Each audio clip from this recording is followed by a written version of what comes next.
E aí, seus clubistas, tudo bem com vocês? Aqui é Maurício do Sem Clubismo FC, galera. Bom, rapaziada, no vídeo de hoje vamos ver qual deve ser a escalação do Vasco para a partida de amanhã contra o Marcílio Dias na terça-feira. Vasco e Marcílio Dias decidindo quem vai avançar de fase na Copa do Brasil. A gente sabe que esses jogos de Copa do Brasil costumam ser bem traiçoeiros, inclusive clubes grandes do futebol brasileiro já foram eliminados nessa primeira fase. Isso acontece porque o gramado é ruim, porque os times pequenos dão a vida dentro de campo e assim, sempre é um jogo perigoso, um jogo sem VAR, onde tudo pode acontecer. Então o que o Vasco precisa fazer para esse jogo? Primeiro, o Vasco precisa jogar ligado o tempo todo, ter a maior atenção em todos os lances da partida. Não é achando porque é o Marcílio Dias, um time mais fraco, um time inferior tecnicamente, que o Vasco vai ganhar de qualquer jeito. Não, o Vasco tem que jogar como se estivesse jogando contra, sei lá, o time mais forte aqui do Brasil. Só assim o Vasco vai conseguir essa vitória, só assim o Vasco vai conseguir um resultado bom lá e passar sem nenhum perrengue, sem dar vexame para o seu torcedor. Beleza? Deixa o like aí embaixo, é muito importante o seu like para você motivar a trazer conteúdo todos os dias aqui no canal. Devemos ter algumas novidades no time titular do Vasco que podem acontecer aí, que o Ramon Dias pode promover para esse jogo. Beleza? Antes de começar o vídeo, vai fazer sua aposta em Vasco e Marcílio Dias ou em outros jogos que tem no futebol brasileiro, no futebol mundial. Aposta pela PagBet no primeiro link do comentário fixado. Na PagBet você recebe o valor que você ganha na aposta sem nenhuma complicação. Tem suporte humanizado 24 horas todos os dias e na PagBet acertou, tá pago, não tem erro. Show? Bora pro vídeo ver qual é a escalação do Cruz Maltino. A última nós acertamos sem nenhum erro, acertamos completa a escalação que o Ramon Dias colocou em campo, então acredito que a gente vai acertar também dessa vez. O goleiro do Vasco será o Léo Jardim, isso aí a gente não tem dúvida, goleiro muito seguro, inclusive fez um jogo muito bom contra o Volta Redonda, mostrando ali todo o seu repertório de defesas. Devemos ter novamente o Vasco jogando 3-5-2, esse esquema onde o Vasco constitui de ter 3 defensores, 3 zagueiros.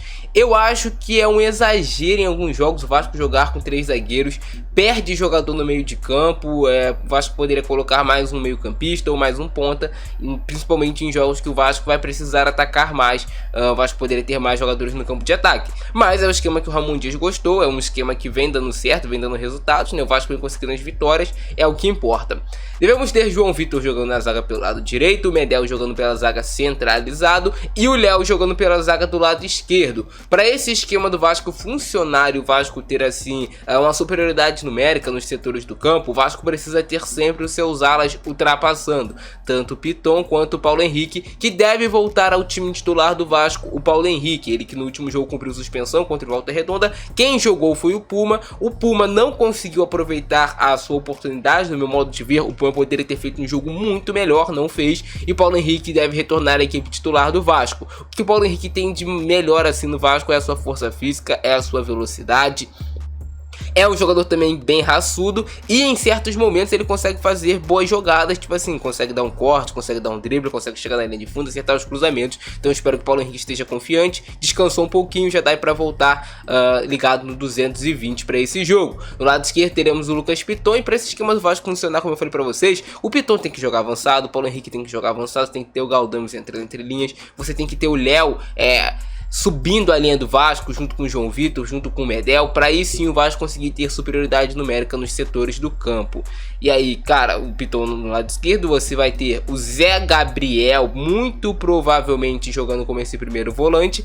Não acho que já para esse jogo ele vai colocar o Sforza como titular. Pode ser que aconteça, pode ser que aconteça, mas é um jogo difícil, um jogo de Copa do Brasil. O Sforza não está totalmente adaptado ao futebol brasileiro, mas existe sim também essa possibilidade do Sforza jogar esse jogo. Não é uma possibilidade totalmente descartada. O Sforza entrou bem no último jogo contra o Volta Redonda, mostrou que tem qualidade, mostrou que sabe sair jogando. Tenho certeza que a torcida do Vasco ver o Sforza jogar por mais minutos. O Galdames será esse volante, jogando um pouquinho mais à frente, de segundo homem de meio de campo. E aí o Galdames tem essa liberdade para pisar um pouquinho na área, para cair pelo lado direito, trabalhar a jogada junto com o Paulo Henrique e gerar jogo para o time do Vasco. Ele gosta muito de trabalhar entre linhas, entre a penúltima e a última linha do adversário. Teremos o Payet jogando esse jogo pelo meio, sendo aqui o meia centralizado do Vasco. O Payet muitas vezes cai pelo lado esquerdo para fazer tabelas com o Lucas Piton. O Léo também chega para ajudar aqui na criação de jogo, mas o Payet Todo mundo sabe que o melhor dele é quando ele tem liberdade para jogar na direita, cair na esquerda, cair aonde ele quiser no campo. Ele consegue criar jogadas, criar muitas situações de gol para o time do Vasco. Centroavante será o Verratti mais uma vez. E aí talvez a única dúvida que eu acho que o Ramon Dias tem para esse jogo é: vai jogar com o David ou com o Watson? David nos últimos jogos até teve uma assistência. O David nos últimos jogos, no jogo contra o Botafogo, até deu uma assistência, mas ele tem muita dificuldade de decidir as jogadas cara a cara com o goleiro. Perdeu gols contra o Volta Redonda, perdeu gols já em outras partidas. Então assim, o Vasco vem buscando um jogador no mercado para ser o jogador para fazer dupla de ataque com o Verratti, visto que o David não é esse cara, mas acho válido talvez dar uma chance para o Adson. Mas eu não vejo o Ramon Dias enxergando o Adson como esse segundo atacante.